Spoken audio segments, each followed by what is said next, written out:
Hey, Iowa Mom, we're waiting. Okay, I've got biscuits in the oven, and I promised I was going to show you how to make biscuits and gravy. So I already showed you how to make the biscuits. Now comes the gravy. And I like to use ground turkey. This is how I make my turkey gravy. We're going to start by browning our meat. While we're browning the ground turkey, we're going to cut up some veggies. I want about a half a cup of diced celery. And I just kind of cut it the long way like this and chop it down. And when I get celery in stock, the inside has all these little leafy things in it, so I save these for something like this as well. So I've got little leaves of celery and the chopped celery. It's more for the flavoring, but of course it gives nutrition as well.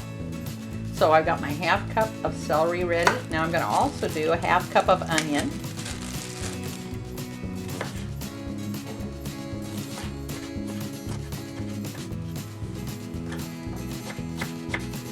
And while we're cutting all this up, the turkey is starting to brown just a little bit.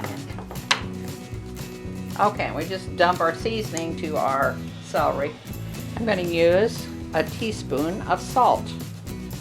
Let's do a half teaspoon of sage and a half teaspoon pepper and a half teaspoon of garlic powder. All right, now this is all the seasonings we're going to need. Let's bring them over to our frying pan. Okay, now we've got some juice in here. That's good. We want to leave that in here. Let's put in next onions, celery, and our seasonings. Now we're going to let the celery and the onions to soften, and we can brown that turkey just a little bit more as well. Also going to turn this down a little bit and get our sauce ready. I'm going to use 1 cup of milk. I'm using almond milk. And it does need to be cold for room temperature. It can't be hot. You want to mix this before you put it in the pan. 2 tablespoons of cornstarch. We want that thoroughly mixed. We want the cornstarch completely dissolved in the milk. And it is ready to put in the pan.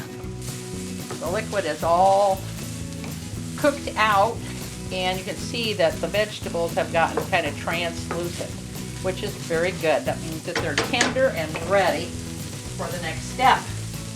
Pour in our liquid, and this is going to be our sauce, kind of a white sauce that we're putting in the meat.